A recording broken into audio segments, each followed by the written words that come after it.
आप लोगों को ढेरों प्यार एवं शुभ आशीर्वाद। उम्मीद कर रहे हैं आप जहां भी हैं स्वस्थ हैं और खूब मन लगा के पढ़ रहे हैं। चलिए, तो आज के इस वीडियो में हम लोग टॉप 100 क्वेश्चन पॉलिटी से लेंगे। पॉलिटी का 3 सेक्शन होगा। 3 सेक्शन में पूरा भारतीय राज्य व्यवस्था को कवर किया जाएगा। आगामी जो भी एग्जाम होने वाला है ना, उस चीज को ध्यान में रख करके ये टेस्ट तैयार किया गया है। तो ये आज जो हम लोग 100 क्वेश्चन लेंगे, ये पार्ट 1 होगा। भारतीय राज्य व्यवस्था का सबसे पहले बात यह जानिए, ये भारतीय राज्य व्यवस्था का पार्ट 1 होगा, यानी भारतीय राज्य व्यवस्था भाग कौन सा 1 होगा। इसके अंतर्गत हम लोग 100 क्वेश्चन पे डिस्कशन करेंगे। 100 क्वेश्चन हम आपसे पहले पूछेंगे, फिर आपको खुद से जवाब देना है ना, और फिर हम आंसर भी बताते चलेंगे। याद है? अच्छी बात है। नहीं याद है उसको नोट डाउन कर लीजिएगा, ताकि आके है ना आगामी जो भी एग्जाम है, जैसे बिहार पुलिस का एग्जाम है ना, पुलिस का एग्जाम है, दारोगा का एग्जाम है, एनटीपीसी का एग्जाम चल रहा है, तो इस तरह के हर तरह के एग्जाम के लिए ये जो सवाल होंगे काफी महत्वपूर्ण होंगे। क्लियर? मेरी बात समझ गए? तो 100 क्वेश्चन भारतीय राज्य व्यवस्था का भाग 1 है। इस तरह के 2 भाग पर और हम डिस्कशन करेंगे, ठीक है, और उसके बाद तब भारतीय राज्य व्यवस्था कंप्लीट हो जाएगा। इस बीच हम कोशिश करेंगे इतिहास से संबंधित, भूगोल से संबंधित, अर्थव्यवस्था, समसामयिकी से संबंधित भी विषयों का वीडियो बना के आप लोगों को देने का, ठीक है।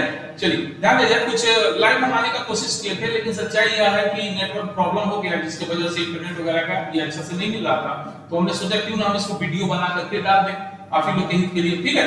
तो क्षमा चाहते हैं कि आप लोग लाइव से लोग आए, हमसे जुड़े भी, लेकिन हम लाइव रह नहीं पाए, तो नेटवर्क प्रॉब्लम की वजह से नहीं हो पाया। चलिए, तो शुरू किया जाए, समय को बर्बाद नहीं किया जाए। चलिए, पहला भाग 1 का जो हम लोग का पहला क्वेश्चन है वो इस तरीके से है ना।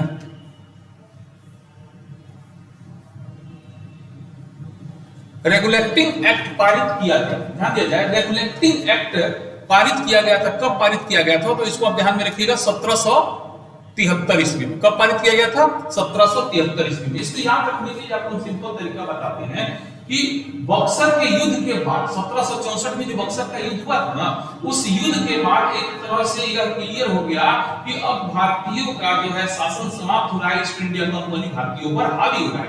तो ईस्ट इंडिया कंपनी इस तरीका से एक व्यापारी कंपनी थी, लेकिन भारत में आकर जिस तरीके से उसने राजनीति में हस्तक्षेप शुरू किया था ना, उससे उसके वजह से ब्रिटेन में भी उसकी चर्चा चल रही थी।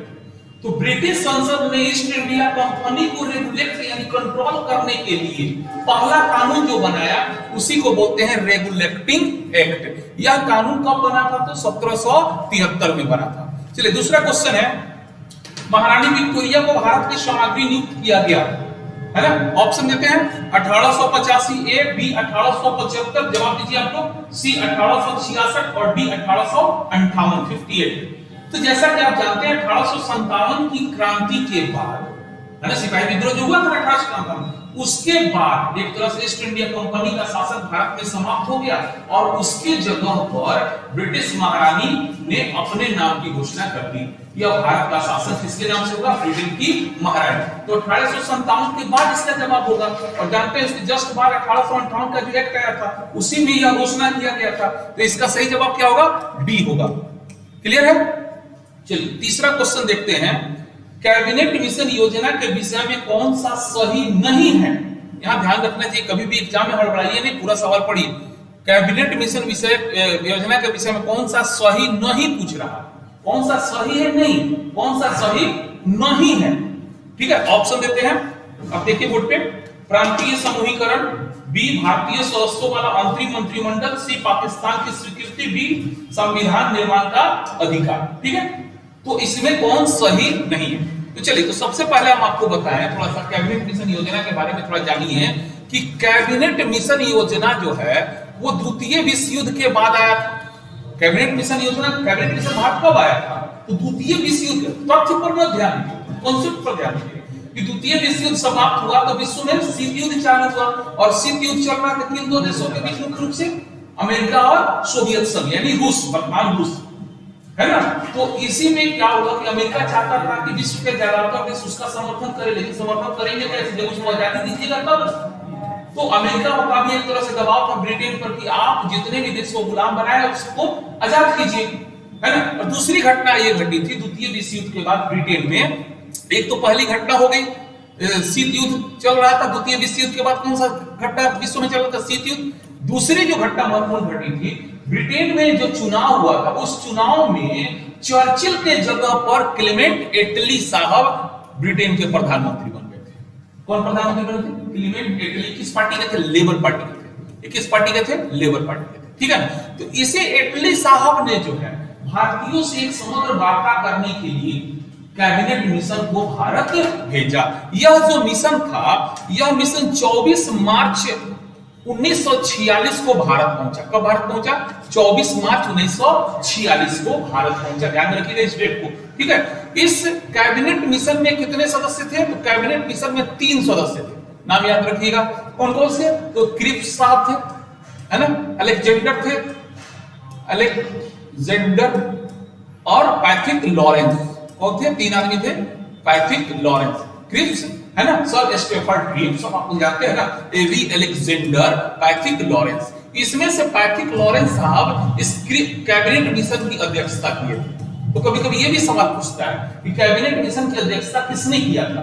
क्लियर है ना? काफी इंपॉर्टेंट इस पे चर्चा करना जरूरी है, इसलिए हम आपका थोड़ा समय ले रहे हैं और इस पे चर्चा कर रहे हैं। तो कैबिनेट मिशन में कितने सदस्य हुए? 3 क्रिप्स, है ना, सर स्टेफर्ड क्रिप्स, एवी अलेक्जेंडर, पैट्रिक लॉरेंस। इसके अध्यक्ष कौन थे?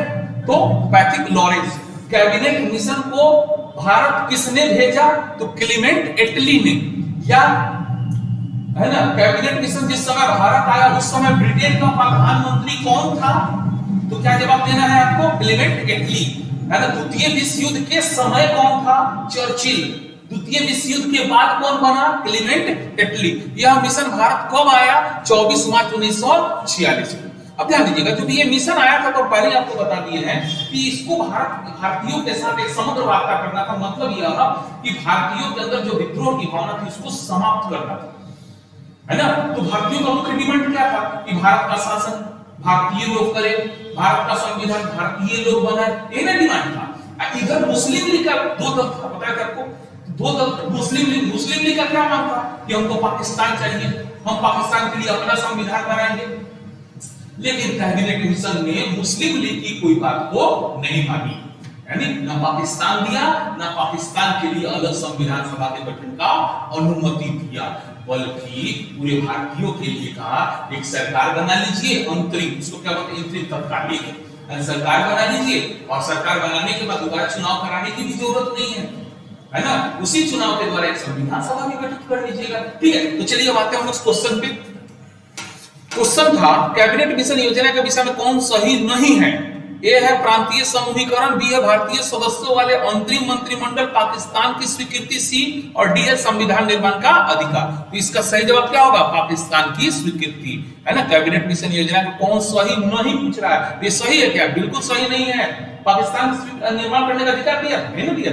चलिए, तो ये हुआ 3 नंबर क्वेश्चन। अब आते हैं हम लोग 4 नंबर। भारतीयों को वर्ष 1947 में सार्वभौम सत्ता सौंपने की योजना निम्न में से किस नाम से जानी गई? भारतीयों को वर्ष 1947 में सार्वभौम सत्ता सौंपने की योजना निम्न में से किस नाम से जानी गई? ए डुरंड योजना, बी मिंटो मार्ले, सी माउंटबेटन योजना, डी बेबल योजना। ठीक है, तो इसमें से सही कौन सा जवाब होगा? आप जानते हैं 1947 में माउंटबेटन साहब थे, है ना। तो ये सही जवाब क्या होगा? माउंटबेटन योजना। अगर इसको भी थोड़ा सा अगर आपको डिटेल में बताएं, थोड़ा ध्यान दीजिएगा। एटली की घोषणा बहुत फेमस है ना। एटली साहब जब प्रधानमंत्री बने तो उन्होंने 2 महत्वपूर्ण घोषणा किया। कौन कौन? तो इटली की घोषणा के अंतर्गत जो 2 महत्वपूर्ण घोषणा हुआ था वो ध्यान में आप रखिएगा, परीक्षा उपयोगी है। पहला घोषणा था कि जून 1948 तक, जून 1948 तक भारतीयों को सत्ता सौंप दी जाएगी, यानी भारतीयों को आजादी दे दी जाएगी। और दूसरी जो महत्वपूर्ण घोषणा उन्होंने किया था कि वेबल के जगह पर किसको? माउंटबेटन को भारत का वायसराय बनाकर भेजा जाएगा। और यही माउंटबेटन साहब ने जो है ना, अंततः जो है भारत विभाजन की योजना तैयार की और इन्हीं के समय में भारत को आजादी मिली। क्लियर है? चलिए अब आते हैं क्वेश्चन पेपर पे। तो क्या सवाल था, भारतीयों को सॉरी ये तो हो गया ना, 4 का जवाब क्या होगा, सी होगा। चलिए 5वां नंबर क्वेश्चन देखते हैं, भारत की संविधान सभा गठित करने का आधार क्या था। संविधान सभा गठित करने का आधार क्या था, ऑप्शन देते हैं, भारतीय राष्ट्रीय कांग्रेस का प्रस्ताव, बी कैबिनेट मिशन प्लान 1946, सी भारतीय स्वतंत्रता अधिनियम 1947 और डी भारतीय डोमिनियन की के प्रांतीय राज्य विधानमंडल का प्रस्ताव। तो अभी समझाया ना कि कैबिनेट मिशन भारत जब आया तो उसने बताया ना कि संविधान निर्माण, संविधान सभा के गठन का अनुमति दिया, एक सरकार बनाने का अनुमति दिया था ना। तो इसका पूछ रहा है आधार, तो आधार में सही जवाब क्या होगा, कैबिनेट मिशन प्लान 1946। चलिए 6 नंबर क्वेश्चन देखा जाए। 6 नंबर क्वेश्चन है, कैबिनेट मिशन योजना के अनुसार संविधान सभा में कुल कितने सदस्य होने थे। कैबिनेट मिशन योजना ने बोला था ना कि सरकार बना लीजिए, उसके बाद संविधान सभा बनाइए, तो संविधान सभा में कुल कितना सदस्य होना था, तो याद रखिएगा 389।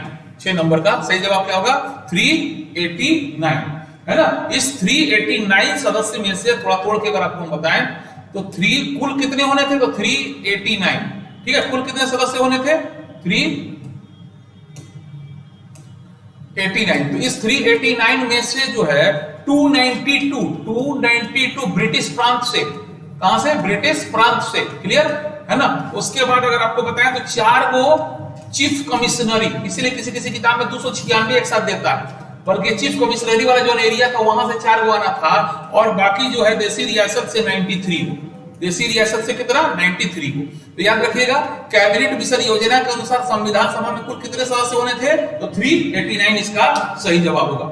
चलिए अगला क्वेश्चन देखते हैं 7 नंबर, पुनर्गठन के फलस्वरूप वर्ष 1947 में संविधान सभा के सदस्यों की संख्या कितनी रह गई। ऑप्शन दे, चलिए ऑप्शन ए है 289, बी है 299, सी है 324 और डी है 333। दिखाई दे रहा है ना, क्लियर, ठीक है। चलिए पुनर्गठन के फलस्वरूप, पुनर्गठन पहले कब हुआ था इसको देखते हैं। तो पुनर्गठन जो हुआ था 31 अक्टूबर को हुआ था, 31 अक्टूबर 1947 को संविधान सभा का पुनर्गठन हुआ था, है ना। इस पुनर्गठन के फलस्वरूप कुल सदस्य कितने रह गए, 299, यानी सही जवाब क्या होगा, 299, ठीक है। इस 299 सदस्य में से थोड़ा सा और डिटेल में चले तो 229 को आना था प्रांत से, कहां से, प्रांत से, और आपको 70 को आना था कहां से, देसी रियासत से।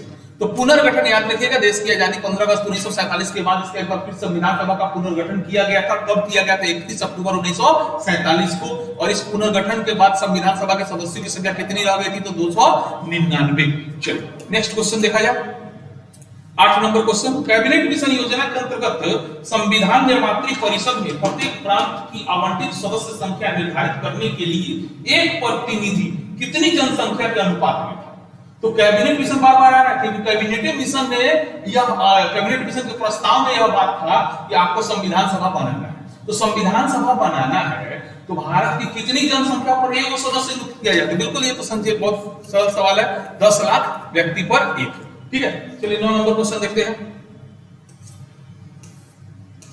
9 नंबर, चलिए पढ़ते हैं 9 नंबर क्वेश्चन, संविधान सभा में किस देशी रियासत के प्रतिनिधि ने भाग नहीं लिया था। सिंपल, इसका जवाब क्या होगा, ए है जूनागढ़, बी है कश्मीर, सी है हैदराबाद और डी है मैसूर। क्या होगा, सी हैदराबाद। यहाँ के प्रतिनिधि ने भाग नहीं लिया, पूछा तो हैदराबाद। चलिए 10 नंबर, मुस्लिम लीग ने किस कारण संविधान सभा का बहिष्कार किया। अभी आप लोग को समझाया कैबिनेट मिशन जब भारत आया तो मुस्लिम लीग क्या मांग रखा, हमको पाकिस्तान दे दो, हमको पाकिस्तान के लिए संविधान सभा गठन करने का अधिकार दे दो। तो कैबिनेट मिशन संविधान सभा का बहिष्कार, भारतीय संविधान सभा का बहिष्कार काहे किया गया होगा, ध्यान दीजिए। ये मुस्लिम लीग संविधान सभा का अध्यक्ष किसी मुस्लिम को बनाना चाहता था, बिल्कुल नहीं। वो तो भारतीय संविधान सभा का समर्थन ही नहीं किया, वो अपने से अलग समर्थन चाहता था। मुस्लिम लीग को संविधान सभा में उचित प्रतिनिधित्व नहीं मिला था, बिल्कुल नहीं। मुस्लिम लीग मुस्लिमों के लिए एक अलग संविधान सभा चाहता था।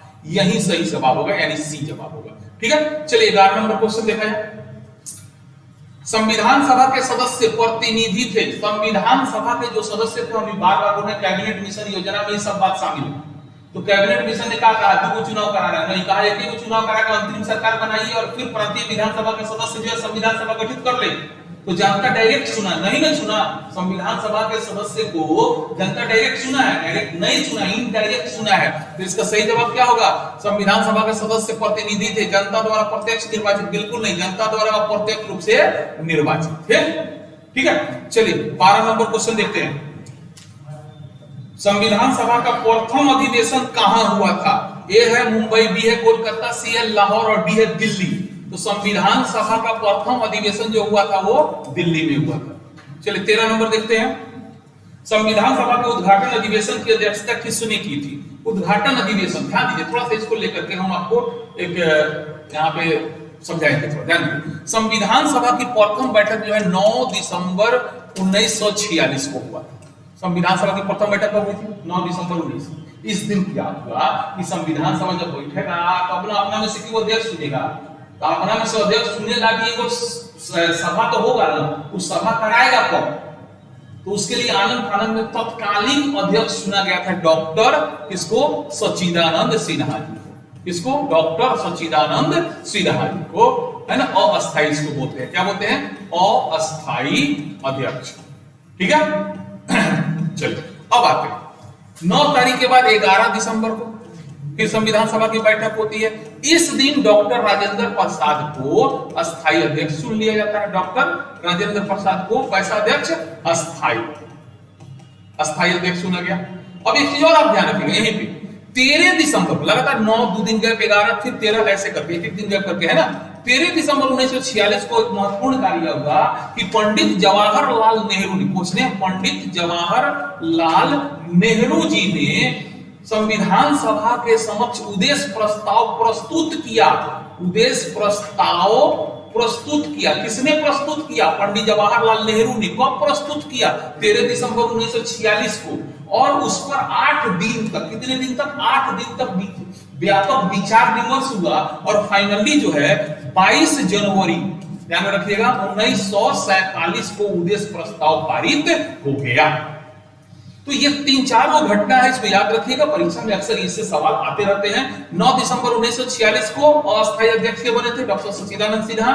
फिर 11 तारीख को अस्थायी अध्यक्ष बना दिया किनको? डॉक्टर राजेंद्र प्रसाद को। फिर 13 दिसंबर को क्या हुआ? पंडित जवाहरलाल नेहरू ने संविधान सभा के समक्ष उद्देश्य प्रस्ताव प्रस्तुत किया, जो कि 22 जनवरी 1947 को पास हुआ था। चलिए आते हैं क्वेश्चन पे। कितने नंबर पे थे हम लोग? संविधान सभा का प्रथम अधिवेशन हो गया दिल्ली में, संविधान सभा उद्घाटन अधिवेशन है इसमें ना है। तो संविधान सभा के उद्घाटन यानी कि 9 दिसंबर वाला बात, उद्घाटन का मतलब क्या हो गया? 9 दिसंबर 1946। तो अभी बताएं कौन थे? सच्चिदानंद सिन्हा जी थे। चलिए 14 नंबर क्वेश्चन देखते हैं। संविधान सभा के अस्थायी अध्यक्ष कौन थे? अभी चर्चा किए ना हम लोग। चलिए ऑप्शन देते, B N Rao, B R Ambedkar, doctor Rajendra Prasad, Sachchidanand Sinha. कौन जवाब होगा? डॉक्टर राजेंद्र प्रसाद। कौन तारीख को? 11 दिसंबर को, एकदम क्लियर बोलिए, 11 दिसंबर 1946 को। ठीक है, चलिए नेक्स्ट, संविधान सभा के संवैधानिक सलाहकार कौन थे? है ना। तो तथ्य याद रखिएगा, वेनेगल नरसिंह राव, बी एन राव इन्हीं को बोलते हैं, बी एन राव, या इनका पूरा नाम होगा वेनेगल नरसिंह राव। चलिए 16 नंबर क्वेश्चन देखते हैं। संविधान सभा की प्रारूप समिति के समक्ष प्रस्तावना का प्रस्ताव किसने रखा? ऑप्शन है B R Ambedkar, B N Rao, Mahatma Gandhi और जवाहरलाल नेहरू। अब भी हम चर्चा किए, प्रस्ताव किसने रखा था, है ना। तो जवाहरलाल नेहरू जी रखते, पता है ना कौन तारीख को रखे थे? अभी बोले 13 दिसंबर 1946 को रखे। देख रहे सवाल घुमा फिरा के आ रहा है कि नहीं आ रहा है? ठीक है, चलिए नेक्स्ट क्वेश्चन है 17 नंबर। संविधान सभा में सभी निर्णय किस आधार पर लिए गए? एकता और अखंडता के आधार पे, बहुमत के आधार पे, सर्वसम्मति के आधार पे, और डी सहमति और समायोजना के आधार पे। इसका सही जवाब होगा सहमति और समायोजना। उस समय सभी संविधान सभा के जो भी सदस्य थे काफी खुश थे, एक तरह से उनका एक ही विचारधारा था कि भारतीयों को ज्यादा से ज्यादा आजादी दिया जाए, भारत का ज्यादा से ज्यादा विकास हो। सब लोग मिलकर इस काम को करें। जो लोग नाराज हो रहे हैं उनको मनाने का कोशिश किया जा रहा था। यहाँ कोनो बहुमत, विशेष बहुमत वाला कॉन्सेप्ट नहीं था, है ना। सब लोग आपस में मिलजुल के, कोई नाराज भी हो रहा था तो उसको मना के इस तरीका से। इसका सही जवाब क्या होगा? सहमति और समायोजन। चलिए 18 नंबर क्वेश्चन। भारतीय संविधान सभा की संघीय शक्ति समिति के अध्यक्ष कौन थे? Option Sardar Patel, A B doctor B R Ambedkar, C Alladi Krishna Swami Ayyar और डी पंडित जवाहरलाल नेहरू। ध्यान दीजिएगा, संविधान सभा की संघीय शक्ति समिति, संघ इसको ऐसे भी बोल सकते हैं आप, संघ संविधान समिति, इसका संघ संविधान समिति के अध्यक्ष।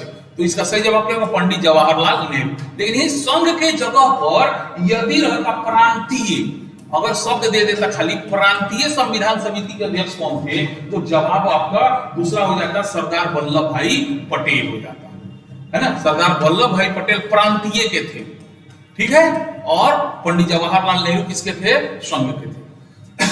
चलिए 19 नंबर क्वेश्चन, भारत को एक संविधान देने का प्रस्ताव है ना संविधान सभा द्वारा पारित किया गया था। अभी आपको बताए हैं कि भारत को एक संविधान देने का प्रस्ताव यानी उद्देश्य प्रस्ताव कब पारित किया गया? 22 जनवरी 1947 को। देखिए ना, बी होगा, कितना बड़ा सवाल, थोड़ा सा घुमा दिया, आप घूम गए, है ना। भारत को एक संविधान देने वाला प्रस्ताव जो है यानी उद्देश्य प्रस्ताव तो अब पारित हुआ, प्रस्तुत हुआ 13 दिसंबर 1946 को पंडित जवाहरलाल नेहरू के द्वारा, अब पारित हुआ है 22 जनवरी 1947। चलिए 20 नंबर क्वेश्चन, भारतीय संविधान सभा में भारतीय राष्ट्रीय ध्वज की रूपरेखा अंगीकार किया गया। भारतीय राष्ट्रीय ध्वज झंडा को कब स्वीकार किया गया? तो 22 जुलाई 1947। और उन्हें गीत गान रहित राष्ट्रीय गीत को अंगीकार किया गया। गान कब किया गया? 24 जनवरी 1950। गीत गान रहित तो कौन सी जवाब देती? गीत गान 24 जनवरी 1950। ध्यान रखिए, ठीक है। चलिए, संविधान सभा ने संविधान को अंतिम रूप से किस दिन पारित किया? है ना, ये क्वेश्चन है, क्वेश्चन नंबर 21। संविधान सभा ने संविधान को अंतिम रूप से किस दिन पारित किया? यहां ध्यान दीजिए, दो सवाल होता है।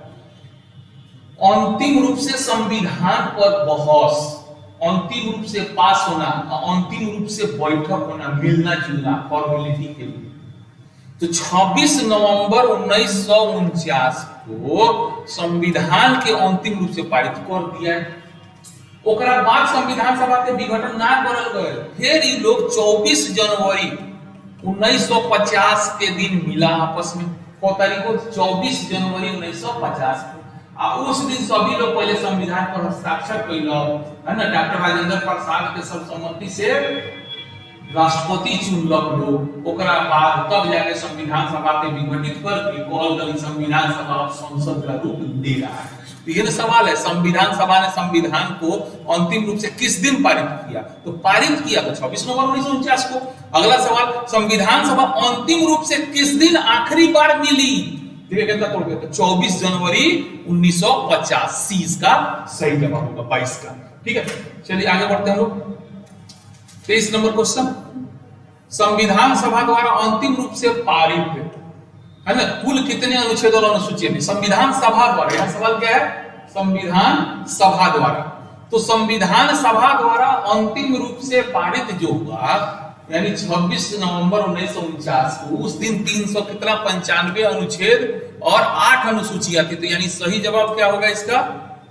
395 अनुच्छेद और 8 अनुसूचियां, ये सी वाला सही जवाब होगा इसका, ठीक है। डी गलत हो गया, 310 अनुसूची दिया है ना। तो पूछ रहा है संविधान सभा द्वारा, वर्तमान में 12 गो वर्तमान में, ठीक है। तो सब चीज ध्यान में रखिएगा, ठीक है। चलिए आगे आते हैं हम लोग। क्वेश्चन नंबर कितना होगा? 23 में 24 पे आते हैं। भारत के संविधान का निर्माता किसे माना जाता है ना?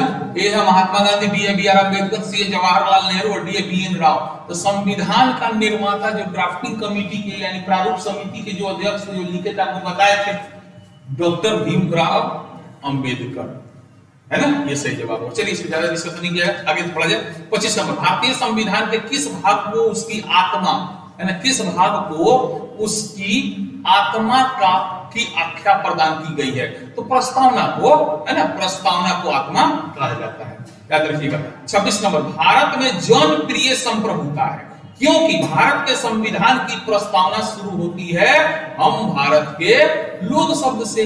डी होगा, 26 का कौन सा होगा? डी होगा, क्लियर है। चलिए 27 नंबर देखा जाए। भारत को एक धर्मनिरपेक्ष, भारत एक धर्मनिरपेक्ष राज्य, इसका मतलब है कि भारतीय राज्य एक धर्म विरोधी नागरिकों का समर्थन करता है? बिल्कुल नहीं। बी, बहुसंख्यक समुदाय के धर्म का समर्थन करता है? बिल्कुल नहीं। तो अल्पसंख्यक समुदाय का समर्थन करता है? बिल्कुल नहीं, बल्कि किसी निश्चित धर्म का समर्थन नहीं करता है। यानी इसका सही जवाब क्या होगा? डी होगा। 27 का डी। 28 का गणतंत्र होता है। आप लोग कितना समझाया हुआ है ना? गणतंत्र एक बार फिर से समझ लीजिए जो लोग गए हैं उन लोगों के लिए। देखिए शासन दो प्रकार, शासन में जो है प्रधान दो प्रकार का होता है। एक होता है संवैधानिक प्रधान, ठीक है, संवैधानिक प्रधान, और दूसरा होता है वास्तविक प्रधान। दूसरा कौन होता है? वास्तविक प्रधान। तो संवैधानिक प्रधान जिसका वंश परंपरा के आधार पर चुना जाए उसको बोलेंगे राजतंत्र। संवैधानिक प्रधान यदि वंश परंपरा के आधार पर चुना जाए, तो राजा का बेटा राजा बनी, तो क्या कहल जाए? राजतंत्र। यदि संवैधानिक प्रधान जनता द्वारा ही सही अप्रत्यक्ष या प्रत्यक्ष रूप से चुनल जाए तो ओकरा के कहल जाला गणतंत्र। ओकरा का कहल जाला गणतंत्र। यानी वंशानुगत आधार पर नहीं, बल्कि जनता के द्वारा प्रत्यक्ष या अप्रत्यक्ष रूप से। इधर है वास्तविक प्रधान, यदि जनता के द्वारा चुना गया है तो लोकतंत्र का वो देश का बन जाएगा लोकतंत्र। अब आते हैं ब्रिटेन के एग्जाम्पल। ब्रिटेन का राजा रानी वंश आधार पर चुना जाता है, इसलिए ब्रिटेन में राजतंत्र है। ब्रिटेन का संवैधानिक प्रधान राजा रानी होता है ना, तो वहां का राजा रानी किस आधार पर चुना जाता है? वंश परंपरा के आधार पर ना, तो वहां पर कैसा तंत्र होगा? राजतंत्र होगा, ठीक है। जबकि भारत में जनता के द्वारा चुना जाता है, राष्ट्रपति प्रत्यक्ष रूप से ही सही, तो भारत में कैसा है? गणतंत्र है। और साथ में ब्रिटेन में भी वास्तविक प्रधान जनता द्वारा चुना जाता है, तो ब्रिटेन में भी लोकतंत्र है। इसीलिए ब्रिटेन को कहा जाता है राजतंत्रात्मक लोकतंत्र, और भारत के लिए कहा जाता है गणतंत्रात्मक लोकतंत्र, ठीक है। अब आते हैं हम लोग क्वेश्चन पे। गणतंत्र होता है केवल एक लोकतांत्रिक राज्य, बिल्कुल नहीं, अध्यक्षीय पद्धति शासन करने वाला राज्य। बी, सी संसदीय पद्धति शासन वाला राज्य, जहां बी राज्य जहां पर अध्यक्ष वंशानुगत रूप से न हो, वहां क्या होता है? गणतंत्र होता है। बिल्कुल सही जवाब है डी, इसका सही जवाब होगा। चलिए 29 नंबर क्वेश्चन। निम्नलिखित में से दो शब्द कौन से हैं जिनका समावेश 42वें संविधान संशोधन द्वारा संविधान की उद्देशिका यानी प्रस्तावना में किया गया है? ठीक है ना, बिल्कुल सिंपल क्वेश्चन है, कई बार सवाल पूछा जा चुका है। ए हो गया धर्मनिरपेक्ष लोकतांत्रिक, बी है प्रभुसत्ता संपन्न लोकतांत्रिक, सी है समाजवादी धर्मनिरपेक्ष, डी है धर्मनिरपेक्ष गणतंत्र। तो इसका सही जवाब क्या हो जाएगा? समाजवादी और धर्मनिरपेक्ष, यानी सी होगा। तो 29 का कैसा जवाब होगा? 29 का सी हो जाएगा। चलिए 30 नंबर क्वेश्चन। भारतीय संविधान की प्रस्तावना में भारत को किस रूप में घोषित किया गया है? भारत को एक सार्वभौम प्रजातांत्रिक गणतंत्र, एक समाजवादी प्रजातांत्रिक गणतंत्र, एक प्रभुसत्ता संपन्न समाजवादी धर्मनिरपेक्ष। सी सही जवाब होगा। इसका जवाब क्या होगा? सी होगा। चलिए 31 नंबर देखा जाए। निम्नलिखित में से कौन सा, चलिए 31, निम्नलिखित में से कौन सा शब्द भारत के संविधान की उद्देशिका में नहीं है? उद्देशिका माने प्रस्तावना में नहीं है। समाजवादी, पंथ निरपेक्ष, प्रभुसत्ता संपन्न, लोक कल्याण, यहाँ कल्याण में होना छूट गया। चलिए तो कौन सा? हम भारत के लोग, भारत को एक संप्रभुता संपन्न समाजवादी लोकतंत्रात्मक गणराज्य, यानी लोक कल्याण शब्द नहीं है। हम भारत को एक संप्रभुता संपन्न समाजवादी पंथ निरपेक्ष, पहले के लाइन में ना, हम भारत के लोग भारत को एक संप्रभुता संपन्न समाजवादी पंथ निरपेक्ष लोकतंत्रात्मक गणराज्य बनाने के लिए यहाँ लोक कल्याण शब्द है नहीं है। इसका सही जवाब क्या होगा? डी होगा। चलिए 32 नंबर। भारतीय संविधान में समवर्ती सूची किस संविधान से ली गई है? समवर्ती सूची है ना, बोलिए। America, Canada, Germany, Australia. बिल्कुल सही जवाब डी, ऑस्ट्रेलिया। 33 नंबर। भारतीय संविधान की प्रस्तावना से क्या स्पष्ट नहीं होता है? बहुत अच्छा क्वेश्चन है ये। भारतीय संविधान की प्रस्तावना से क्या स्पष्ट नहीं होता है? संविधान का स्रोत बिल्कुल होता है हम भारत के लोग, हम संविधान का स्रोत है। संविधान, शासन का ध्येय, शासन का उद्देश्य बिल्कुल क्लियर है कि भारत में कैसा स्वतंत्रता, कैसा समानता, कैसा न्याय, कैसा बंधुत्व उद्देश्य है। संविधान को लागू करने की तिथि, तो लागू करे की तिथि थोड़े है 26 नवंबर, बहुत तो कंफ्यूज हो गई। इस बार नीचे लिखा नहीं है 26 नवंबर तक द्वारा अंगीकृत अधिनियमित आत्मर्पित करते हैं। तो 26 नवंबर 1949 को अंगीकृत अधिनियमित आत्मर्पित, तीन गुण शब्द लागू थोड़े था, अंगीकृत अंग बनाना है ना, और उसका अंगीकृत, उसका क्या बोला? अंगीकृत अधिनियमित माने कानून बनाना, आत्मर्पित माने अपने ऊपर ये करना। तो लागू करने का बात जो है डेट उसमें नहीं दिया हुआ है है ना। तो इसलिए संविधान को लागू करने की तिथि प्रस्तावना से क्लियर नहीं। तो लागू कब हुआ था पूर्ण रूप से? 26 जनवरी 1950। उसकी चर्चा है नहीं ना है, तो फिर इसका जवाब क्या होगा? सी होगा। ठीक है, चलिए 34 नंबर क्वेश्चन। भारतीय संविधान की प्रस्तावना में देश का कौन सा नाम, 34 नंबर में ये भारतीय संविधान की प्रस्तावना में देश का कौन सा नाम उल्लेखित है ना।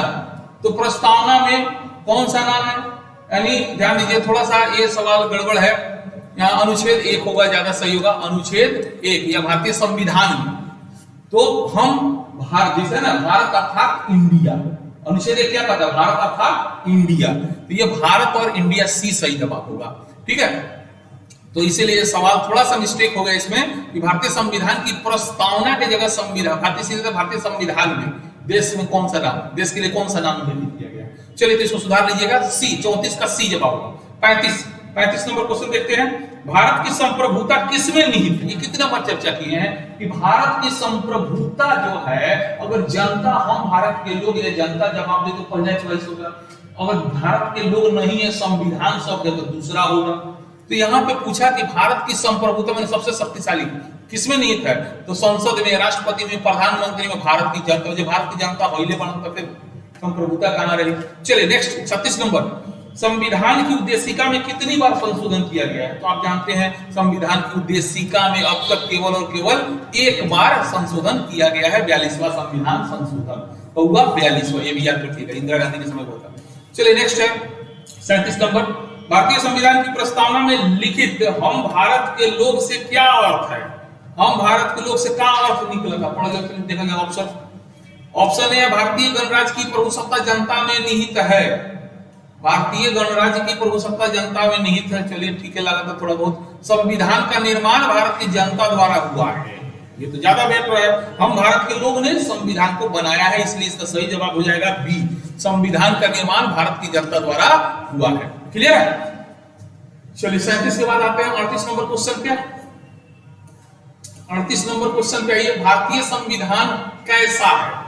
कठोर है, बी लचीला है, सी नहीं कठोर नहीं लचीला, कहो क्वेश्चन। तो डी अंशतः कठोर और अंशतः लचीला, ये भी जवाब मिल गया। तो भारतीय संविधान कैसा है? कठोर है ना, लचीला है ना, तो ना कठोर है ना लचीला है, तो ना कठोर ना लचीला, तो हो क्वेश्चन तो थोड़ा बहुत कठोर बा, थोड़ा बहुत लचीला। तो इसका सही जवाब क्या होगा? डी होगा। ये निगेटिव जवाब हो गया, नहीं कठोर नहीं लचीला। अरे हल्का कठोर हल्का लचीला, अंशतः कठोर अंशतः लचीला, बिल्कुल सही जवाब डी होगा। इसका सी नहीं होगा, बिल्कुल नहीं होगा।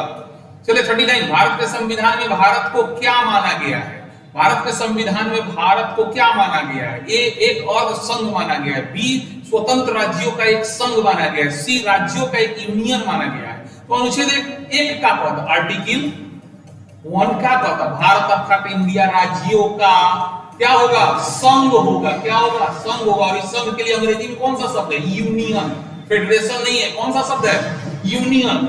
तो फिर क्या शब्द सही है? राज्यों का एक यूनियन होगा। सी सही जवाब होगा। ठीक है, 40 नंबर 40 नंबर क्वेश्चन है। निम्नलिखित में से कौन सा कथन सही है? कौन सा कथन सही है ना? पढ़ते हैं। भारत का संविधान भारत में संसदीय पद्धति की सरकार की व्यवस्था करता है, बिल्कुल सही है।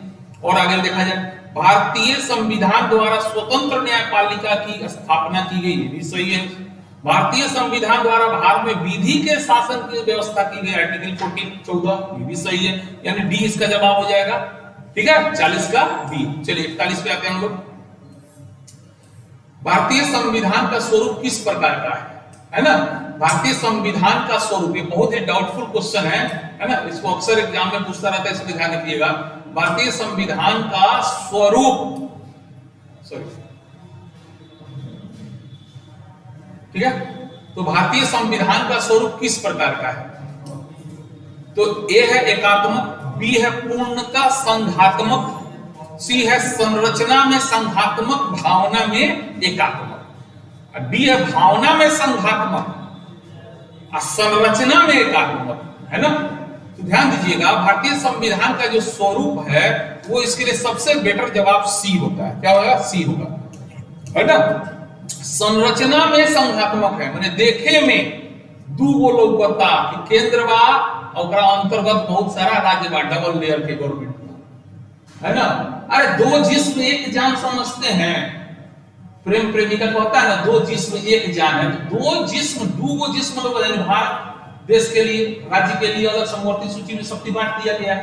लेकिन जब मजबूरी होला, जब देश पर विपत्ति पड़ेला तो एकदम देश एकात्मक हो जाला, एक जान हो जाला, तो एकदम भावना में एकात्मक सही जवाब है। संरचना में तो देखते 7वीं अनुसूची है, 3 सूची है, समसूची राजसूची अलग अलग बांट दिया गया है ना। तो संरचना में तो संघात्मक है, लेकिन भावना में कैसा एकात्मक है, ये सवाल यूपीएससी वगैरह में काफी पूछता है, अक्सर देखते रहते हैं। चलिए नेक्स्ट क्वेश्चन, भारतीय संविधान के संदर्भ में कहा जाता है कि यह मौलिक संविधान है। कैसे मौलिक है? बहुत सारा स्रोत विदेशी का, तो मौलिक ना है, वकीलों का स्वर्ग, थोड़ा हम तक सही लगा था। विकासशील संविधान ना, कल्याणकारी शब्द यूज कर सकता है। अच्छा, तानाशाही संविधान है ना, यो ना, तो इसमें सबसे सही क्या होगा? बी हो गया, वकीलों का स्वर्ग है, जैसा कि आलोचक मानते हैं, है ना। इसीलिए इसका सही जवाब क्या होगा? 42 का बी होगा। 43, भारत में वयस्क मताधिकार की उम्र सीमा क्या है? वयस्क मताधिकार माने वोट देवे के आयु का है। ए 18 वर्ष, बी 20 वर्ष, सी 21, बी 22, सब लोग जानते हैं 18 वर्ष है ना। पहले रहे 21 वर्ष। 61वां संविधान संशोधन अधिनियम याद करी, 61वां संविधान संशोधन अधिनियम 1989 के द्वारा वोट देवे की आयु 21 वर्ष से घटा कर कितना कर दिया गया? 18 वर्ष कर दिया गया। चलिए नेक्स्ट 44वां नंबर क्वेश्चन पे आते हैं हम लोग। भारत का संविधान अपना प्राधिकार किससे प्राप्त करता है? अपना प्राधिकार किससे प्राप्त करता है? ये है भारतीय स्वतंत्रता अधिनियम 1947। अपना प्राधिकार माने अधिकार किससे प्राप्त करता है? तो स्वतंत्रता अधिनियम 1947 से ना, समाज के सभी वर्गों के लोगों द्वारा प्रतिनिधित्व संविधान से ना, भारत की जनता से। बिल्कुल सही जवाब होगा सी। संविधान के स्रोत सबसे बड़े हम लोग हैं, हम लोगों ने संविधान, हम भारत के लोग है ना, सबसे बड़ा प्राधिकार बनाता है। चलिए आते आगे बढ़ते हैं हम लोग। 45 कहिए, अध्यक्षात्मक शासन का उदय सर्वप्रथम किस देश में हुआ? यानी क्वेश्चन है 45, ऑप्शन है यूगोस्लाविया, मिस्र, स्विट्जरलैंड, संयुक्त राज्य अमेरिका। बिल्कुल इसका सही जवाब क्या होगा? अध्यक्ष। देखिए लोकतंत्र दो प्रकार का होता है, पढ़ाए थे, एक संसदीय लोकतंत्र और एक अध्यक्षीय लोकतंत्र। तो संसदीय लोकतंत्र डेवलप अगर हुआ था विश्व में, अगर कहीं पूछे तो ब्रिटेन। संसदीय लोकतंत्र हुआ था ब्रिटेन, लेकिन अध्यक्षीय लोकतंत्र की बात करें, अध्यक्षता शासन का बात करें, तो सही जवाब क्या होगा? संयुक्त राज्य अमेरिका इसका सही जवाब होगा। ठीक है, चलिए आगे बढ़ते हैं हम लोग। 46 नंबर क्वेश्चन पे आते हैं। भारतीय संविधान की कौन सी विशेष व्यवस्था इंग्लैंड से ली गई है? तो हम बार बार कहते हैं, देखिए संसदीय प्रणाली इंग्लैंड से, न्यायिक प्रणाली अमेरिका से, ध्यान में रखना चाहिए। संसद टाइप का शब्द दे तो ब्रिटेन, ठीक है, तो समझे कौन सी व्यवस्था? इंग्लैंड से। इंग्लैंड से संसदीय प्रणाली, बिल्कुल संसदीय प्रणाली लिया गया है। अब वही कहते हैं न्यायपालिका, न्यायिक पुनरावलोकन की शक्ति। देख रहे हैं न्याय, अरे विश्व में सबसे मजबूत अगर कहीं का संसद है तो ब्रिटेन का है। सबसे मजबूत संसद ब्रिटेन का है। हमारे संविधान सभा ने क्या किया? उस तरह का व्यवस्था में लाने के लिए ब्रिटेन का नकल किया। और सबसे मजबूत न्यायपालिका अमेरिका का है, तो हम लोग ने अमेरिका से न्यायपालिका ले लिया। ठीक है, इस तरह ध्यान में रखिएगा। चलिए नेक्स्ट आते हैं 47 नंबर क्वेश्चन। भारतीय संविधान का कौन सा लक्षण आयरिश, आयरिश माने आयरलैंड, और परीक्षा में देगा हम क्या करें, ऐसा शब्द देगा आपको सीएगा जानना है, इसी बात में जानिए। आयरिश माने यहाँ पे जो शब्द है ना आयरिश, आयरिश माने आयरलैंड। संविधान से अनुप्रेरित है, तो बहुत फेमस सवाल है, सब लोग जानते हैं। बिल्कुल सही जवाब है नीति निर्देशक तत्व। इसका सही जवाब क्या होगा? नीति निर्देशक सिद्धांत। चलिए 48 नंबर क्वेश्चन देखा जाए। 48, भारत की संघीय व्यवस्था किस देश की संघीय व्यवस्था से अधिक समानता रखती है? चलिए बताइए।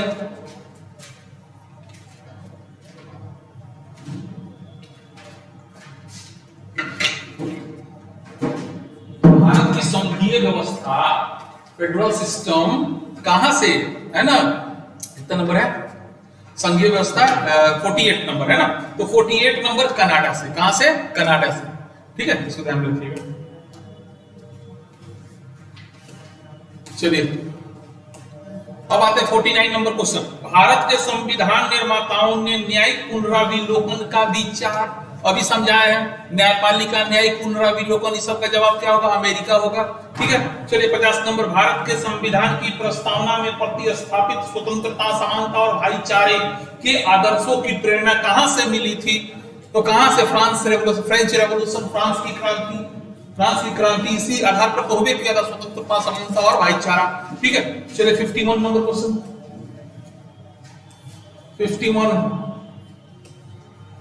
51 में भारत के राष्ट्रपति की आपातकालीन शक्तियां निम्नलिखित में से किस देश की देन है? अब भारत में राष्ट्रपति को आपातकालीन 352 से 60 तक है ना, वो किस देश की देन है? तो जर्मनी के वीमर संविधान की। ठीक है, ध्यान में रखिएगा। चलिए 52 नंबर क्वेश्चन, संविधान के भाग 1 में निम्न में से किसका वर्णन है? आपको बोलते हैं भाग कम से कम 4 गो डायरेक्ट याद रखल जाए। 4 भाग 1 का संबंध किससे? संघ और उसके राज्य क्षेत्र। भाग 2 नागरिकता। भाग 3 मौलिक अधिकार। भाग 4 नीति निर्देशक तत्व। भाग 4 को मौलिक कर्तव्य। तो भाग 1 से पिछले बार क्या जवाब हो जाएगा इसका? संघ और उसका राज्य क्षेत्र। चलिए 53 नंबर भाग, मूल संविधान में कितनी अनुसूचियां थी? कितना बार हो चुका है? 8 को। वर्तमान में कौ है? 12 को। मूल संविधान माने 26 नवंबर 1949 को पारित संविधान। मूल संविधान का मतलब 26 नवंबर 1949 को पारित, जो 26 जनवरी 1950 को लागू हुआ। उस समय अनुसूची बहुत 8 को था, जो बढ़ते बढ़ते को हो गया 12 हो गया। चलिए, किस संविधान संशोधन अधिनियम द्वारा भारतीय संविधान में है ना 9वीं अनुसूची जोड़ी गई? 9वीं अनुसूची। तो जब मूल संविधान में 8 को था तो ओकरा बाद संशोधन करके जोड़ल गया, पहिल के संशोधन द्वारा। आइए भरा 1951 में, है ना, पहिल के संशोधन करके 9वीं अनुसूची जोड़ल गया। 9वीं अनुसूची के बारे में आपको बार-बार बताते हैं, इस चीज को ध्यान रखिएगा। 9वीं अनुसूची बोलते ही लोग भूमि अधिग्रहण बोल रहे हैं, बिल्कुल गलत। ध्यान दे, भूमि अधिग्रहण एक एग्जांपल है। 9वीं अनुसूची में किसी विषय को रख दिया जाता है ना, तो अगर वो किसी कानून का उल्लंघन करता है तो उसको उल्लंघन नहीं माना जाता है। तो 9वीं अनुसूची वो लक्ष्मण रेखा टाइप की है, जो भी दूसरे कानून को उल्लंघन करे तो कानून रह सकता है, भारत में नहीं रहेगा। लेकिन उस तरह के काम को जायज सिद्ध करने के लिए 9वीं अनुसूची संशोधन 1 के द्वारा अनुसूची में जोड़ा गया। चलिए 55 नंबर, 52वें संविधान संशोधन अधिनियम द्वारा 1985 में कौन सी अनुसूची भारतीय संविधान में शामिल की गई? 52वां संविधान संशोधन 85 के द्वारा 9वां 10वां, है ना। 10वां का याद कीजिए, दल बदल, याद आ रहा है? 10वीं अनुसूची का संबंध किससे है? दल बदल से है। चलिए क्वेश्चन नंबर 56 पे आते हैं। 73वें संविधान संशोधन अधिनियम द्वारा भारतीय संविधान में कौन सी? तो याद कीजिए 73वें और 74वें एक साथ हुआ था 1992-93 में। कब हुआ था? 1992-93 में शुरू हुआ, 93 में फाइनल हुआ है ना। तो इसके द्वारा 2 अनुसूची जोड़ा गया, कौन कौन? 11वां और 12वां। तो 73वें संशोधन के द्वारा पूछा था 11वां, 74वें के द्वारा पूछी तो क्या जवाब दे दें? हाँ 12वां। चलो आगे क्वेश्चन पे 74वें संविधान संशोधन द्वारा का जवाब हुई 12, डी होगा। 57 का डी होगा। 58, संविधान की द्वितीय अनुसूची का संबंध किससे है? तो याद कीजिए, कहानी सुनाए थे आपको। पहले वेतन के चर्चा करें तो पहले ही काम करे, पहले ही क्रिया खा लेंगे, ईमानदारी से काम करें। अरे पहले वेतन पूछ लेंगे, हाँ बढ़िया वेतन देबो तो क्रिया खाएं। तो पहले 2 में वेतन, 3 में शपथ। तो द्वितीय पूछा था तो कौन सी हुई? वेतन का, वेतन से देखना है, डी होगा इसका जवाब। समझ गया ना। चलिए 59, भारतीय संघ में शामिल राज्यों और संघ शासित क्षेत्रों का उल्लेख भारतीय संविधान की किस अनुसूची में है? तो अनुसूची 1 भारत और उसमें सम्मिलित जो भी राज्य केंद्र शासित प्रदेश है उसके बारे में वर्णन किस अनुसूची में है? प्रथम अनुसूची में है। चलिए 60 नंबर क्वेश्चन, राष्ट्रपति राज्यों के राज्यपालों, यहां ला देते हैं। अब देखिए, राष्ट्रपति राज्यों के राज्यपालों, सर्वोच्च न्यायालय तथा उच्च न्यायालय के न्यायाधीशों, संसद तथा राज्य विधानमंडलों के अधिकारियों, भारत के सीएजी यानी नियंत्रक और महालेखा परीक्षक आदि के वेतन के संबंध में प्रावधान संविधान की किस अनुसूची? फिर बात हुई अगर वेतन के चर्चा कौन अनुसूची में? पहले शपथ की पहले वेतन, द्वितीय वेतन का चर्चा किस अनुसूची में है? द्वितीय अनुसूची में है। चलिए 61 नंबर, किस अधिनियम को संविधान की किस अनुसूची में सम्मिलित करने पर उसकी वैधता को किसी न्यायालय में चुनौती नहीं दी जा सकती? अभी बताइए कि 9वीं अनुसूची है, वैसा लक्ष्मण रेखा है जिसमें कोनो भी चल गल कानून और दूसरा कानून के उल्लंघन करत होके तो ओकरा विरुद्ध में हमनी के सुप्रीम कोर्ट में ना जा सकता नहीं, है ना। इसका सही जवाब क्या होगा? 9वीं अनुसूची। चलिए 62 नंबर क्वेश्चन देखते हैं। आंध्र प्रदेश से अलग कर एक नए राज्य तेलंगाना का गठन हुआ है और इसमें भारतीय संविधान की किस सूची में, यानी सूची का मतलब यहाँ अनुसूची है है ना, अनुसूची में परिवर्तन होता है। तो अनुसूची 1 का संबंध भारत और उसके राज्य क्षेत्रों से है ना, हम नया राज्य बनाइएगा तो कहां जोड़ना पड़ेगा, अनुसूची 1 में, यानी 1 हो गया अनुसूची 1, तेलंगाना का गठन इसे कौन सा अनुसूची 1 में। चलिए क्वेश्चन नंबर 63 पे आते हैं। 63 कहता है संविधान की 6ठी अनुसूची इनमें से किस राज्य में लागू नहीं होती। याद कीजिए, बताया कि 6ठी अनुसूची है जनजातीय प्रदेश से संबंधित, लेकिन 4 गो राज्य एटीएमएम, एटीएम में क्या करने जाते हैं, मनी निकालने जाते हैं। एटीएम में क्या करने जाते हैं, पैसा निकालने जाते हैं। तो पैसा मणिपुर के पास मनी हईले है तो काला एटीएम में लाइन लगे, तो मणिपुर इसका जवाब से नहीं होगा, बल्कि असम होगा, त्रिपुरा होगा और मिजोरम होगा। तो क्या पूछ रहा है सवाल, यदि संविधान की 6ठी अनुसूची में इनमें से कौन सा राज्य लागू नहीं होती है, तो मणिपुर, मणिपुर के पास मनी हईले है। चलो राज्य बता दें, ए फॉर असम, त्रिपुरा, मेघालय ये सब है, मणिपुर नहीं है। चलिए नेक्स्ट क्वेश्चन नंबर 64 देखते हैं। भारतीय संविधान के अनुच्छेद 1 में यह घोषणा की गई है कि इंडिया अर्थात भारत क्या होगा, राज्यों का संघ होगा। बताए थे राज्यों का संघ होगा, है ना, और संघ के लिए अंग्रेजी में शब्द है यूनियन, अंग्रेजी वर्ड भी याद रखना है आपको, यूनियन। चलिए 65 नंबर क्वेश्चन देखा जाए। आंध्र प्रदेश, चलिए 65, आंध्र प्रदेश एक भाषाई राज्य के रूप में गठित किया गया। आंध्र प्रदेश याद कीजिए 1 अक्टूबर 1953 को कहानी सुनाए थे। 1 अक्टूबर 1953 को क्या हुआ, श्री रामालल्लू ऐसा आंदोलन किए कि आमरण अनशन पर बैठे 56 दिन तक, बहुत दिन तक 56 दिन तक भूखे रहला के बाद में फाइनली जो है 15 दिसंबर 1952 को रामालल्लू साहब ऊपर चले गए 56 दिन के। तब जाके सरकार ने आनंद फानंद की घोषणा किया कि भाई जल्दी से हम आंध्र प्रदेश राज्य बना दिया भाषाई आधार पर, ठीक है ना। तो इस राज्य का गठन याद रखिएगा 1 अक्टूबर 1953 को हुआ था। 1 अक्टूबर 1953 को, सॉरी 53 होगा, 1 अक्टूबर 1953, तो ऑप्शन में 53 दिया है, ठीक तो है, ठीक है। तो इसके लिए कौन सा आंदोलन किए थे, किसके नेतृत्व में आंदोलन हुआ था, पोटी श्री रामालल्लू साहब के नेतृत्व में, ठीक है ना। आज आंध्र प्रदेश राज्य का गठन हुआ तो उसकी राजधानी कहां थी, कुर्नूल। हाँ, ये सब ध्यान में रखना है। चलिए 66 नंबर देखा जाए।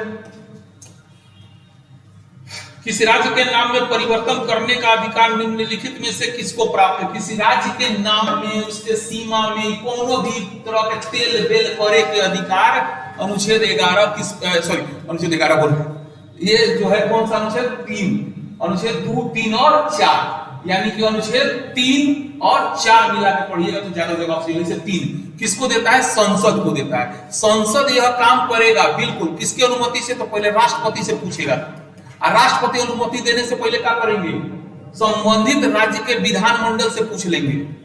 संबंधित जब राज्य में छेड़छाड़ करेंगे ना नाम में, सीमा में, वो राज्य के विधानमंडल से पूछेंगे। यह अलग बात है कि पूछला के बाद कोई विधानमंडल पर ना मत बदलो, तो ना राष्ट्रपति के ऊपर निर्भर करता है, ऊपर बात मानस की ना मानस।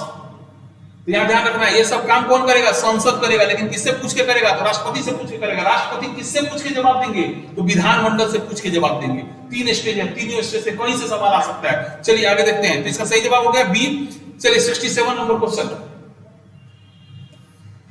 67 नंबर क्वेश्चन है, राज्य के पुनर्गठन संबंधी विधेयक को संसद में प्रस्तुत करने से पूर्व किसकी सहमति प्राप्त करना आवश्यक होता है। अभी चिल्लाता नहीं है बता के लेके, राज्य में पुनर्गठन यानी सीमा में हेरफेर करे के होके तो संसद में प्रस्तुत करे से पहले केकर अनुमति लेवल जाए, राष्ट्रपति के। और राष्ट्रपति केकरा से पूछ के अनुमति दिया, तब यहाँ संबंधित राज्य के विधानमंडल से। तो यहाँ पूछा था कौन चीज, पहले संसद में प्रस्तुत करे के बाद, तो राष्ट्रपति का सही जवाब ए नहीं होगा। इसका सही जवाब होगा, देखिए आगे ऑप्शन देखते हैं, संबंधित राज्य के विधानमंडल नहीं होगा, संबंधित राज्य के राज्यपाल के नहीं होगा। इसका सही जवाब आपको कहा गया राष्ट्रपति, सी होगा। राष्ट्रपति पढ़ा हुआ सब बताएंगे आप लोगों ने। राष्ट्रपति से पूछ के संसदीय काम करी, राष्ट्रपति ऑर्डर देवे से पहले संबंधित। यहाँ पे सवाल सीधे पूछ दिया कि राज्यों में पुनर्गठन संबंधी विधेयक को संसद में प्रस्तुत करने से पूर्व किसकी सहमति, राष्ट्रपति। अभी सेकंड लेयर होगा, फिर थर्ड लेयर में राष्ट्रपति के से पूछिए, तो विधानमंडल से, ठीक है। चलिए क्वेश्चन नंबर 68, अन्य राज्यवालों के भारत में विलय के बाद भी किन 3 राज्यों में भारत में शामिल होना विलंबित किया, है ना, याद कीजिए। तो 3 गो राज्य था, जूनागढ़, हैदराबाद और जम्मू कश्मीर। इसका सही जवाब क्या हो जाएगा, बी हो जाएगा, है ना। तो बाद में जूनागढ़ को जनमत संग्रह के द्वारा, हैदराबाद को सैन्य कार्रवाई करके, और जम्मू कश्मीर के राजा हरि सिंह ने स्वेच्छा से भारत में विलय की बाद में स्वीकृति दी थी। याद रखिएगा यही 3 गो देशी रियासत है जो विलय में बहुत कठिनाई हुआ था, जूनागढ़, हैदराबाद, जम्मू कश्मीर। फिर जूनागढ़ को कैसे मिला, जो से जूना जो से जन्म, हैदराबाद को सैन्य कार्रवाई और हैदराबाद जम्मू कश्मीर तो वहां के राजा हरि सिंह लिखे। चलिए नेक्स्ट क्वेश्चन है 69 नंबर, 500 से अधिक राजवाड़ों अर्थात देशी रियासतों के भारत में विलय के लिए कौन उत्तरदायी है? तो सबको पता है सरदार वल्लभ भाई पटेल, इसीलिए भारत के लौह पुरुष कहे जाते हैं। पटेल के प्रयास से इन सारे देशी रियासतों को भारत में मिलाया गया, ठीक है ना। भारत के बिस्मार्क, इनका उपनाम देखिए लौह पुरुष है ना, बिस्मार्क, ये सब इन्हीं का उपनाम है भारत का, है ना, ध्यान में रखिएगा, इंपॉर्टेंट क्वेश्चन है। चलिए आगे आपका 70 नंबर क्वेश्चन, मूल संविधान में राज्यों को कितने वर्गों में रखा गया? मूल संविधान में यानी 26 नवंबर 1949 वाला में 4 गो में रखल गया। एक बार याद करेंगे ए बी सी डी।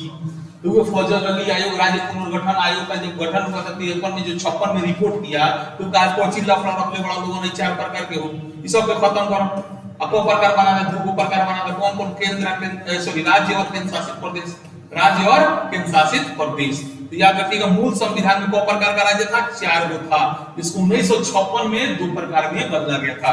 चलिए नेक्स्ट है भाषा, 71 नंबर, भाषा के आधार पर राज्यों का पुनर्गठन किस वर्ष किया गया? फाइनली राज्यों का पुनर्गठन, यहाँ सब ध्यान दीजिएगा, अभी बता रहे ना फजल अली आयोग की रिपोर्ट के आधार पर 1956 में।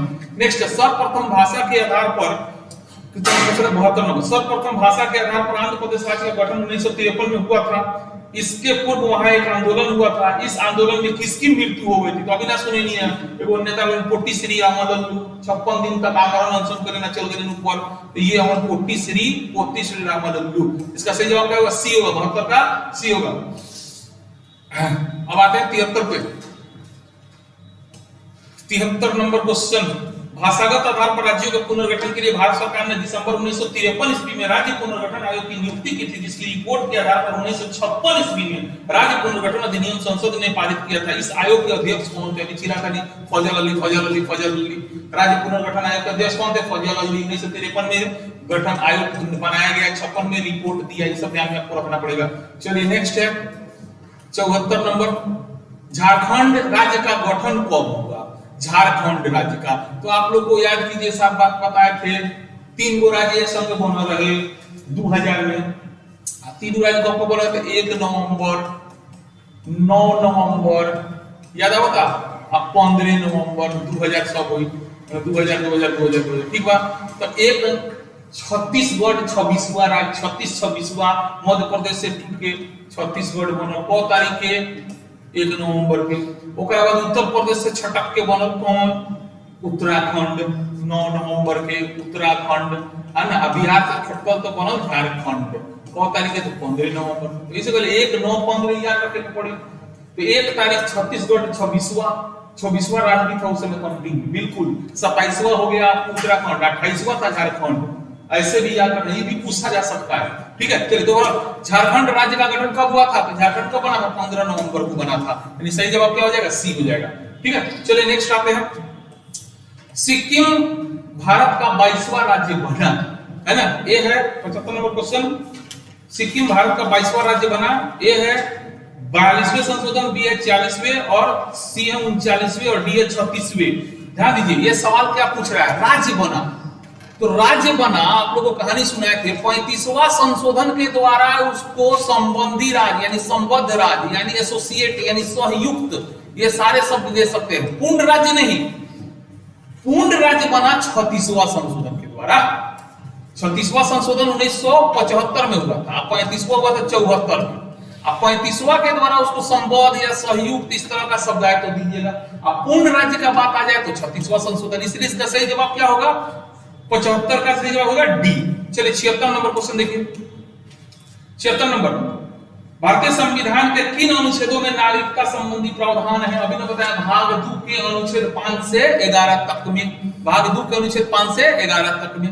चलिए 77 नंबर क्वेश्चन आते हैं, किस अनुच्छेद के तहत संसद को नागरिकता के संबंध में कानून बनाने का अधिकार प्रदान किया गया है? नागरिकता के संबंध में कानून बनाना का अधिकार अनुच्छेद 11, अंतिम का अनुच्छेद 11 याद कीजिए। संसद को यह अधिकार दिया गया कि नागरिकता के प्राप्ति समाप्ति से संबंधित अबाध बिना किसी बाधा के सारा शक्ति किसको दिया गया है? संसद को। किस अनुच्छेद के अंतर्गत? 11 के अंतर्गत, ठीक है। चलिए 78 नंबर क्वेश्चन, भारतीय नागरिकता नहीं प्राप्त की जा सकती है। भारतीय नागरिकता अधिनियम 1955 के अनुसार नागरिकता प्राप्ति के बताए थे 5 गो विधि, कौन कौन याद कीजिए। जन्म द्वारा बिल्कुल सही है, देशीकरण द्वारा बिल्कुल सही है, भूभाग के सम्मिलित होने पर सही है, और कौन सी बच गए तो पंजीकरण के द्वारा बिल्कुल सही है ना। तो जन्म हो गए, देशीकरण हो गए, पंजीकरण हो गए, भूभाग के सम्मिलित होने पर हो गए, है ना। इस वंशानुगत एगो वंशानुगत छूटत ना। चलिए तो ये 5 तरीका से नागरिकता प्राप्त कर जाला, जन्म से, वंशानुगत, पंजीकरण, देशीकरण। अब कोनो देश के जीत गई तो क्षेत्रों को तो भारत में शामिल करने तो नागरिक बनाओ नहीं, तो हई भारतीय बैंक में पैसा जमा करके नागरिकता ना बनल जाला। तो पूछा था नागरिकता नहीं प्राप्त की जा सकती है तो भारतीय बैंक में धन जमा करके। कितने तरीका से बना जा सकता है? 5 तरीका से, याद रखिएगा। चलिए नेक्स्ट क्वेश्चन है 79 नंबर, नागरिकता के लोप होने का एक नियम है। नागरिकता माने समाप्त, लोप माने कौन चीज? समाप्त। लोप माने समाप्त होने का नियम है क्या? परिवार से बिछड़ जाने पर, परिवार से बिछड़ जाए तो नागरिकता खत्म हो जाए, तो बिल्कुल गलत लागता। देशद्रोह का अपराध सिद्ध होने पर, बिल्कुल सही है। चलिए बी हो जाएगा इसका सही जवाब। चलिए 80 नंबर क्वेश्चन,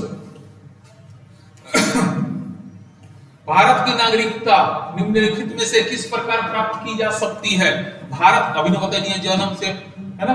चलिए भारत की नागरिकता किस प्रकार प्राप्त की जा सकती है? तो इसका सही जवाब होगा जन्म से की जा सकती है, वंशानुक्रम बिल्कुल की जा सकती है, देशीकरण, उपयुक्त सभी। इसका सही जवाब क्या होगा? डी होगा, उपयुक्त सभी, उपयुक्त सभी होगा। ठीक है। चलिए नेक्स्ट है 81 नंबर क्वेश्चन, मौलिक अधिकार संविधान के किस भाग में है? अभी चिराकनी भाग 1 संघ और उसका राज्य क्षेत्र, भाग 2 नागरिकता, भाग 3 मौलिक अधिकार, यानी इसका सही जवाब क्या होगा? बी होगा। ठीक है। चलिए 82 नंबर क्वेश्चन देखा जाए, भारतीय नागरिकों के मौलिक अधिकार का वर्णन, है ना। भारतीय नागरिकों के मौलिक अधिकार का वर्णन ये है संविधान के अनुच्छेद 12 से 35, ये हो गया। चलिए तो 82 का ए होगा, 82 का ए होगा, चिन्ह लगा लीजिए। चलिए 82 के बाद आते हैं हम लोग 83 पर। 83 है, भारतीय संविधान द्वारा भारतीय नागरिक को कुल कितने मौलिक अधिकार प्रदान किए गए थे? किए गए थे, है ना। तो कितने मौलिक अधिकार? 7 गो मौलिक अधिकार प्रदान किए गए थे, जिसमें से एगो संपत्ति का मौलिक अधिकार हटा दिया गया ना बाद में। तो मौलिक अधिकार प्रदान किए गए थे, पूछा था तो 7 जवाब हुई। अभी कितने हैं? 6। ठीक है। चलिए क्वेश्चन नंबर नेक्स्ट देखते हैं 84, भारत के संविधान में मौलिक अधिकार, है ना, मौलिक अधिकार मूल संविधान का हिस्सा था, 4थे संशोधन द्वारा जोड़ा गया, संसद द्वारा 1952 में जोड़ा गया, 42वें में मूल मौलिक अधिकार हमने कहते हैं मूल संविधान 26 नवंबर 1949 में जो पारित हुआ था संविधान में मौलिक अधिकार था।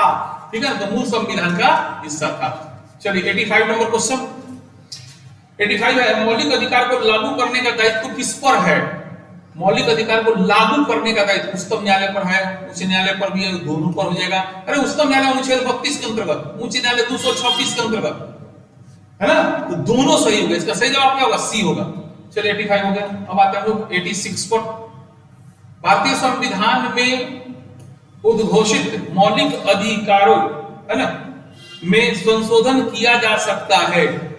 चलिए ये भी बहुत अच्छा क्वेश्चन है। संविधान में उद्घोषित मौलिक अधिकारों में संशोधन किया जा सकता है, बिल्कुल किया जा सकता है। किसके द्वारा? तो राष्ट्रपति द्वारा ना, सर्वोच्च न्यायालय द्वारा ना, संसद द्वारा। बिल्कुल ध्यान दीजिए।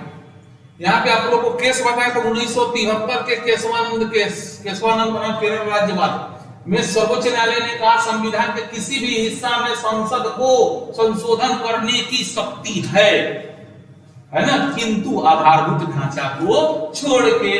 तो कहीं भी संशोधन कौन करेगा? बिल्कुल संसद को आबाद में शक्ति दिया गया है, लेकिन आधारभूत ढांचा को छोड़ के। चलिए नेक्स्ट है 87 नंबर क्वेश्चन, भारतीय संविधान के अंतर्गत मूल अधिकारों का संरक्षक, मूल अधिकार का संरक्षक अनुच्छेद 32 के अंतर्गत, अभी ने बता रहे अनुच्छेद 32 के अंतर्गत सुप्रीम कोर्ट और 226 के अंतर्गत हाई कोर्ट, यानी इसका न्यायपालिका, है ना। मूल अधिकारों का संरक्षक, गार्जियन, अभिभावक, पूछे टाइप के सवाल रहे तो जवाब क्या होगा? सी होगा। चलिए 88 नंबर क्वेश्चन, मौलिक अधिकारों का प्रमुख उद्देश्य क्या है? मौलिक अधिकार समाज में समाजवादी ढांचा ना, बिल्कुल ना है। नीति निर्देशक तत्वों के उद्देश्य है व्यक्तिगत स्वतंत्रता को सुनिश्चित करना, बिल्कुल सही जवाब। न्यायपालिका की स्वतंत्रता, ये ना, बिल्कुल ना। इसका सही जवाब क्या हो जाएगा? बी हो जाएगा व्यक्तिगत स्वतंत्रता को सुनिश्चित करना। चलिए 89 नंबर क्वेश्चन, भारत में मौलिक अधिकारों के संबंध में निम्न वक्तव्यों पर विचार कीजिए। ए, यह राज्य कृति के विरुद्ध एक गारंटी है। मौलिक अधिकार जो है राज्य के परमिशन काम ना करो, ठीक है ना, जैसे हमनी के स्वतंत्रता खत्म हो जाए, बिल्कुल सही जवाब है। ए जो है यहाँ पे ध्यान दीजिए, इसमें से चुनना है कौन कौन सही है। एक क्या लग रहा है, सही लग रहा है। यह राज्य कृति के विरुद्ध एक गारंटी है कि नहीं है। दो, यह संविधान के भाग 3 में है, बिल्कुल सही बात है।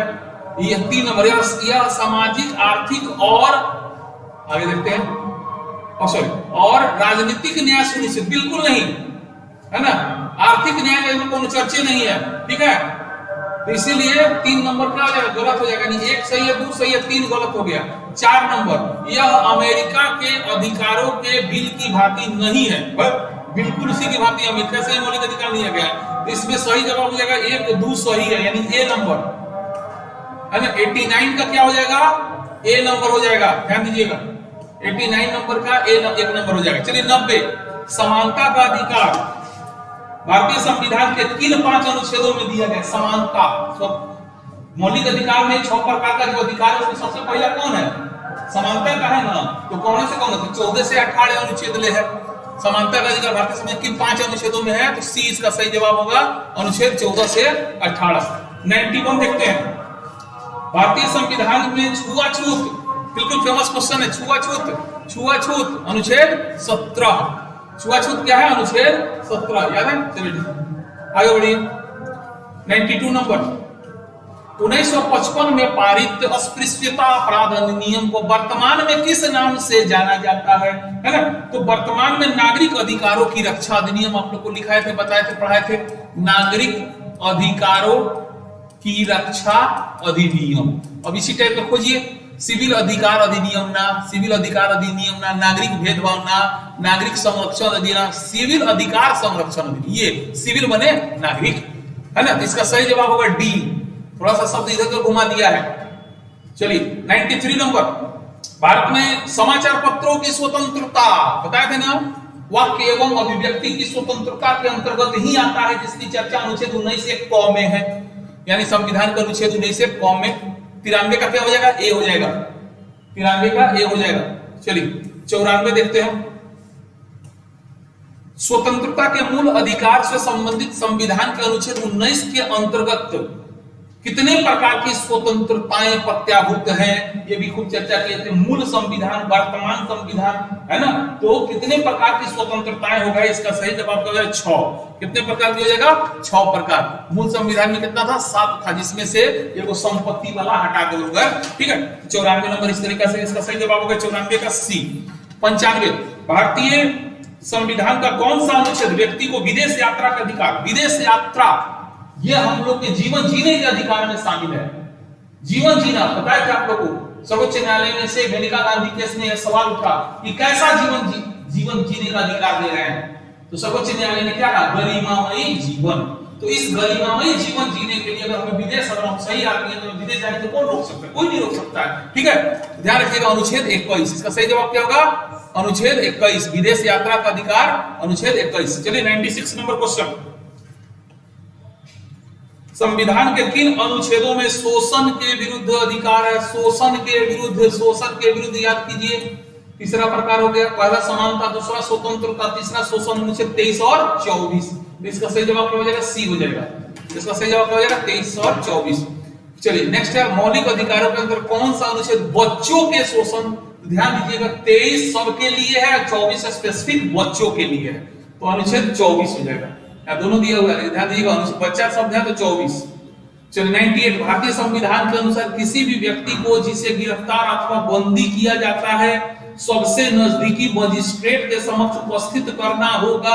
आप लोगों को बढ़िया से कल समझाए थे ना, कितने घंटा के अंदर में करना होगा, 24 घंटा के अंदर में। कितने घंटा के अंदर में, 24 घंटा के अंदर में, ठीक है।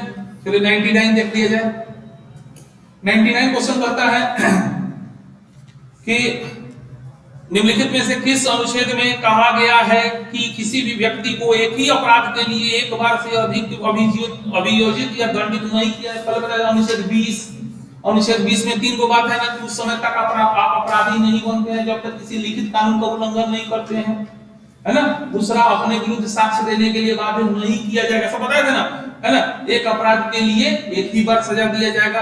तो यहाँ पे अनुच्छेद यहाँ पे 99 में निम्नलिखित किस अनुच्छेद में कहा गया किसी व्यक्ति को एक ही अपराध के लिए, तो अनुच्छेद क्या हो जाएगा 20, है ना। इसका सही जवाब अनुच्छेद 20। एंड 100 आइए, भारतीय संविधान का कोई अपराध किए जाने के लिए किसी सामान्य व्यक्ति को जिसे किसी सामान्य विधि के अंतर्गत गिरफ्तार किया गया और निम्नलिखित में से कौन सा अधिकार प्रदान करता है, ये अनुच्छेद 22 है ना। अनुच्छेद 22 याद है, 20 और 22 बताया था ना। 20 कहता है, 20 में 3 गो बात है, या आप उस समय तक अपराधी नहीं है जब तक आपने किसी लिखित कानून का उल्लंघन नहीं किया है। दूसरा, चलिए अपराध कर दिए तो एक अपराध के लिए एक ही बार सजा। फिर तीसरा बात कहता है 20(3) कहता है कि आपको स्वयं के विरुद्ध गवाही देने के लिए बाध्य नहीं किया जाएगा। फिर अनुच्छेद 22 पे आते हैं। अनुच्छेद 22 कहता है कि सबसे पहले किसी व्यक्ति को गिरफ्तार करना है तो कारण बताना होगा, ठीक है। दूसरा कहता है चलिए गिरफ्तार कर लिए तो उसको अपने विधि व्यवसाय यानी वकील से सलाह विचार के लिए समय दीजिए। और तीसरा 22(3) कहता है 24 घंटा के अंदर में निकटतम मजिस्ट्रेट न्यायालय जाइए। तो ये क्वेश्चन है, भारतीय संविधान कोई अपराध किए जाने के लिए किसी सामान्य व्यक्ति को जिसे किसी सामान्य विधि के अंतर्गत गिरफ्तार किया गया हो निम्नलिखित में से कौन सा अधिकार प्रदान करता है। तो गिरफ्तारी के कारण शीघ्रता से जानने का, कारण जानने का अधिकार बिल्कुल है। अपनी रुचि के अनुसार वकील रखने बिल्कुल है। 24 घंटे का बिल्कुल, ये अनुच्छेद 22 है। उपयुक्त सभी इसका जवाब होगा, है ना। इसका जवाब है अनुच्छेद 22 उपयुक्त सभी डी। चलिए, तो ये 100 सुपरहिट क्वेश्चन मौलिक अधिकार तक हमने रखा है। और इसके बाद हम जब भारतीय राज्य व्यवस्था भाग 2 लाएंगे उसमें हम संसदीय व्यवस्था तक क्वेश्चन रखेंगे, ठीक है। तो इसलिए आप लोग तैयारी जोर शोर से कीजिए।